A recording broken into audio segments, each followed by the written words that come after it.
Hello and welcome to this Safe Work New South Wales webinar. The subject of this webinar is Safe Work Method Statements. And this is one in a series of webinars produced by Safe Work to help construction site supervisors to understand the importance of their roles, the major impact they have in managing safe and productive work sites. My name is Gary Colthorpe. I'm a Senior Inspector with Safe Work and I'll be co-presenting this session with State Inspector Johnny Auditori. Thanks for joining us today, Johnny. Thanks, Gary. It's great.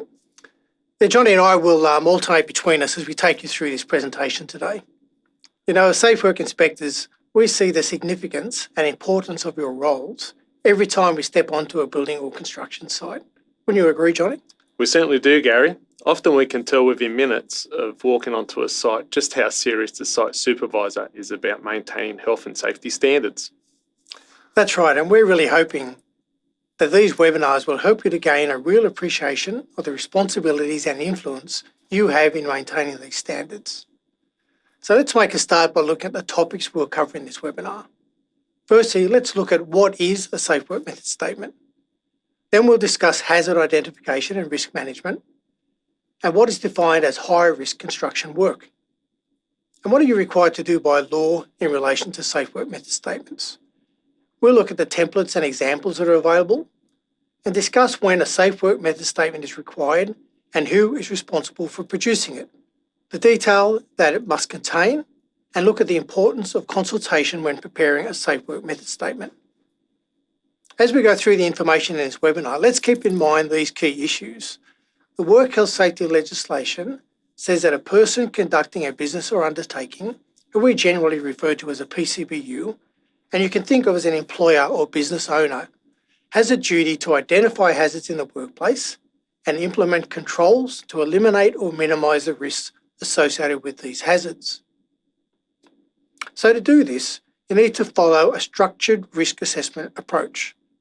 And for high-risk construction work, it needs to be in the form of a Safe Work Method Statement. Principal contractors, site managers, site supervisors and subcontractors should all be familiar with the requirements for Safe Work Method Statements. Johnny and I will now talk you through hazard identification and risk management. Thanks, Johnny.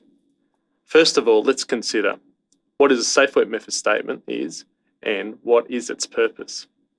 A Safe Work Method Statement is a safe system planning and risk assessment document and a risk management tool that must be used for high-risk construction work as defined in WHS legislation. It sets out the work activities to be carried out at the workplace, the hazards arising from these activities, and the measure to be put in place to control the risk associated with the hazards. The Safe Work Method Statement is used to communicate to everyone involved in the proposed work exactly how it is required to be undertaken. And this is done so that the health and safety risk associated with the work are effectively managed.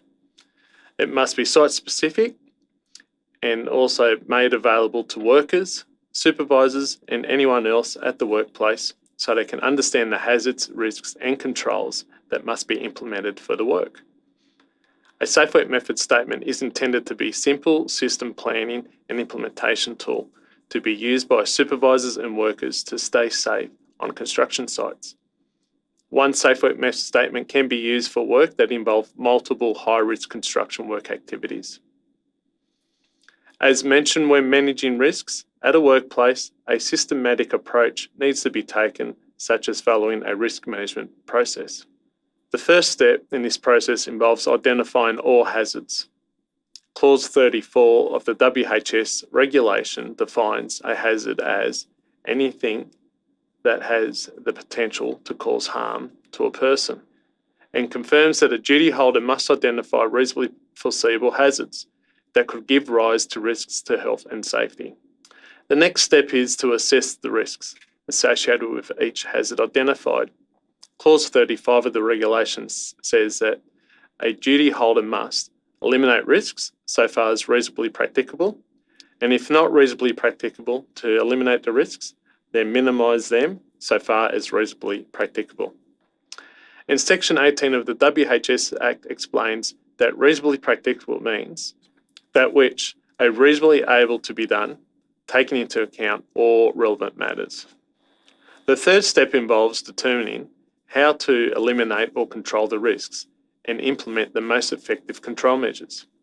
Clause 36 refers to the hierarchy of controls and confirms that it applies when it's not reasonably practicable to eliminate the risks, and says that a duty holder must implement risk control measures to minimise risks by doing one or more of the following: substituting the hazard with something of a lesser risk, isolating the hazard from anyone exposed to it, implementing engineering controls, implementing administrative controls, or by the provision or the use of suitable personal protective equipment. It also notes that a combination of these controls may be used to minimise risks if a single control isn't sufficient for the purpose. The final step is to ensure that there is regular maintenance and review of the control measures to ensure they remain effective. This is confirmed by Clause 37 of the regulations, which says a duty holder who implements a control measure to eliminate or minimise risk to health and safety must ensure that it's maintained so it remains effective, fit for purpose, suitable for the nature and duration of the work, and remains installed, set up and used correctly. And Clause 38 says that a duty holder must review and, as necessary, revise the control measures implemented to maintain a work environment that is without risk to health and safety. John is now going to discuss more of what the legislation says about your legal responsibilities in relation to Safe Work Method Statement. Thanks, Johnny. Thanks, Gary. Yes, in these next few slides, we'll look at what WHS regulation defines as high-risk construction work, for which a Safe Work Method Statement is required. Clause 291 of the regulation says that high-risk construction work includes the following items. 1.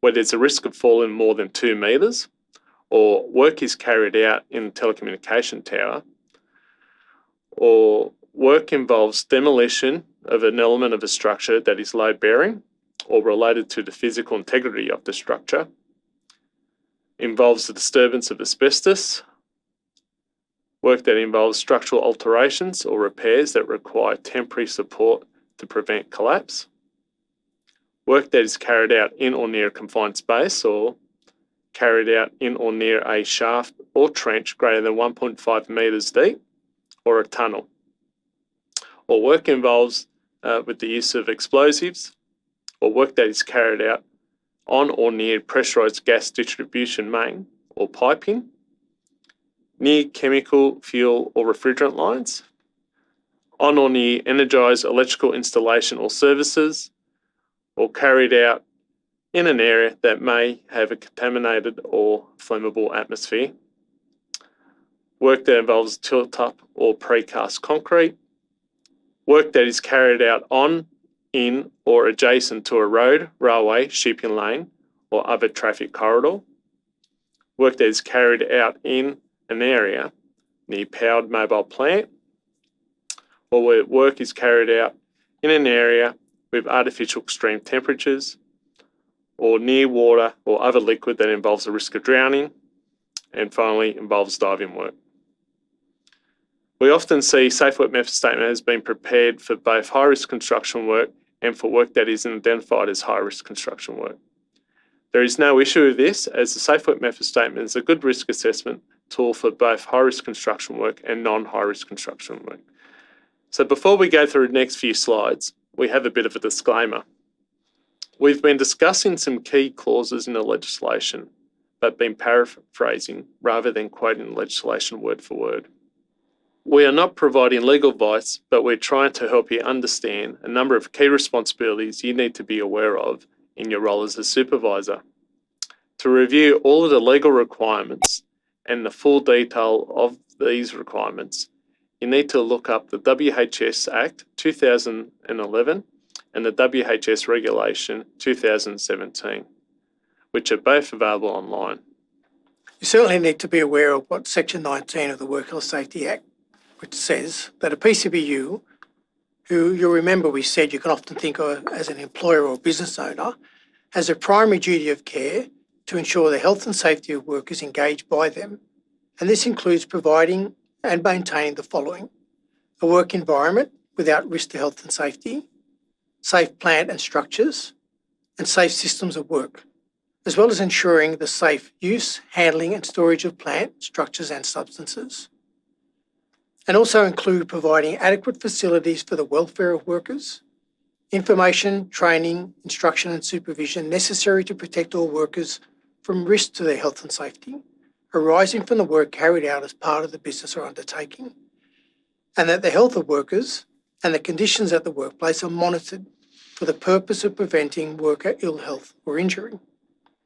As mentioned earlier, Section 18 of the Work Health Safety Act explains what reasonably practical means, and it includes the likelihood of the hazard or risk occurring, the degree of harm that might result, what you know or reasonably ought to know about the hazards and risks and the ways of eliminating or minimising them, as well as the availability and suitability of ways to eliminate or minimise the risks. And after assessing the risks, whether the costs associated with minimising it is grossly disproportionate to the risk. You also need to understand the requirements of Section 16 of the Work Health Safety Act. This section makes it clear that more than one person can have the same duty, and each duty holder must comply with that duty, even if another person has the same duty. And if more than one person has that same duty, each person retains responsibility for it and must discharge it to the extent they have the capacity to influence and control it. So what does this mean for you as a construction site supervisor? It means that if you have the capacity to influence and control health and safety on site, then you have the legal duty to do so, irrespective of whether someone else has the same duty. And there can be multiple duty holders on a construction site, such as the principal contractor, the project manager, site supervisor, site foreman, and the subcontractor supervisors. And although roles and job descriptions for supervisors may differ from site to site in relation to the tasks they perform, every supervisor has responsibilities when it comes to work health and safety because of their ability to influence and control it on the work site. So no one in a supervisory role on a work site should ever say that it's someone else's responsibility to manage health and safety if they have the capacity to influence and control the situation. In these next few slides, we'll discuss some of the additional requirements for the work health safety legislation in relation to safe work method statements.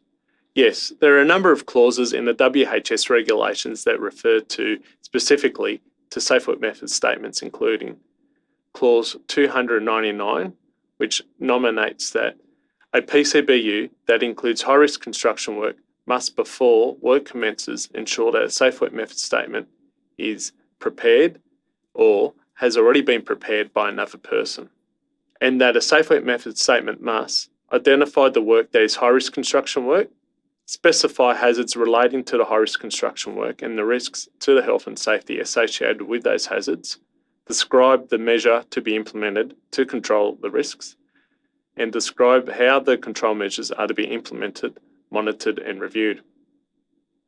And the safe work method statement must be prepared taking into account all relevant matters, including the circumstances at the workplace that may affect the way in which high-risk construction work is carried out. And if the high-risk work is carried out in connection with a construction project, it takes into account the content of the WHS management plan prepared for the project, and that is expressed in a way that is readily accessible and understandable to the individuals that need to use it. The content of the safe work method statement should provide clear direction on the control measures to be implemented. There should be no statements that requires a decision to be made by a supervisor or workers. The control measures should be clearly specified. It is important that those who carry out the work in accordance with the safe work method statement understand exactly what they are required to do to implement and maintain the risk controls. A safe work method statement must take into account the circumstances at the workplace that may affect the way in which the high-risk construction work is carried out. That is, the site where the work is being carried out, the work environment, the skills and capabilities and experience of the workers carrying out the work. Clause 300 of the regulation says that a PCBU that includes the carrying out of the high-risk construction work must ensure that the work is carried out in accordance with the safe work method statement. And so, there must be a system in place to monitor compliance with the safe work method statement. This includes checking the control measures detailed in the statement are being used in practice. Regular consultation and site walkthroughs to make observations will be necessary to ensure work is being carried out in accordance with the safe work method statement. If high-risk construction work is not carried out in accordance with the safe work method statement, it must be stopped immediately or as soon as safe to do so, and only resume in accordance with the safe work method statement. If work needs to be stopped, the work and the safe work method statement should be reviewed to identify the non-compliance and to assure that the work method detailed in the safe work method statement are the most practical and safest for the work task. And if another method is identified as being a better option, the safe work method statement should be revised to take into account before recommencing the work. Clause 301 says that a PCBU must ensure that a copy of the safe work method statement for the work is given to the principal contractor before the high-risk construction work commences. And clause 302 confirms that safe work method statement must be reviewed and revised if control measures are revised.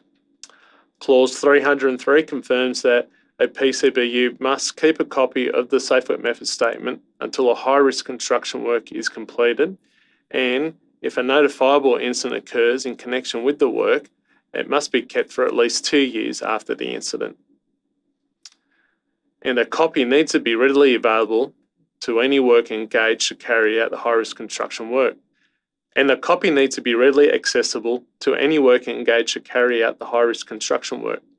And the copy needs to be available for inspection by SafeWork, for example. Gary will now discuss the templates and examples available. Thanks, Gary. Thanks, Johnny. There are some useful SafeWork method statement templates and examples available through the SafeWork New South Wales website. Just type SafeWork method statements into the search bar on the website. There's a general template and example. There's a template and example specifically for demolition work, and there's one specifically for high-risk construction work. You can also access the construction work code of practice that contains templates and completed examples. So a quick recap while we're looking at examples shown on the slide. Firstly, identify the task involved, which is shown in the left-hand column. Then identify the hazards and risks associated with the task, as shown in the middle column. Then identify the control measures for each hazard and risk, as shown in the right-hand column of the screen. So who should prepare a safe work method statement? Ideally, the person responsible for carrying out the high-risk construction work, as they're best placed to prepare the SWMS in consultation with workers who will also be directly engaged in the work. Generally, this means a safe work method statement is prepared by a PCBU for their workers in consultation with them. The principal contractor and subcontractors should consult with each other to determine who is in the best position to prepare the safe work method statement. Managers, supervisors, contractors and workers should all be involved in developing it. There may be situations where there are different types of high-risk construction work occurring at the same time. In these cases, one safe work method statement may be prepared to cover any high-risk construction work activities being carried out in the workplace, or a separate safe work method statement can be prepared for each type of high-risk construction work. If separate safe work method statements are prepared, consideration must be given to how the different work activities may impact on each other. In this instance, coordination and cooperation between duty holders will be critical. Another point to consider is that safe work method statement should be short and focused. A lengthy, over-detailed statement can be difficult to understand, apply, monitor, and review. It's important for a safe work method statement to reflect the specific circumstances of the workplace in which it will be operated. A generic safe work method statement used at different workplaces may not meet the requirements of the work health safety laws. The statement should be kept at the workplace where the high-risk construction work will be carried out. And a safe work method statement can also be kept electronically. Consulting workers is important, so they understand the detail of the Safe Work Method Statement and what they're required to do to implement and maintain the risk controls. Sharing information and using the knowledge and experience of workers will help make sure the work is performed in accordance with the statement. If there is a health and safety representative at the workplace, they should also be consulted when developing a Safe Work Method Statement. Johnny will now discuss the guidance material available on how to contact Safe Work for further advice and assistance. Thanks, Johnny. Thanks, Gary. Yes, there is a large volume of guidance material available through Safe Work New South Wales, all designed to help you to understand your workplace health and safety obligations. Visit the Safe Work New South Wales website and type Safe Work Method Statement into the search bar.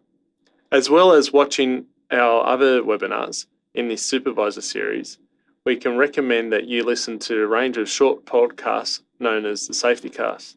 These safety casts involve safe work inspectors discussing specific WHS topics including scaffolding, electrical safety and working at heights, to name a few, and contain information about other available resources. They're a modern way of engaging with industry and are convenient for listening on demand.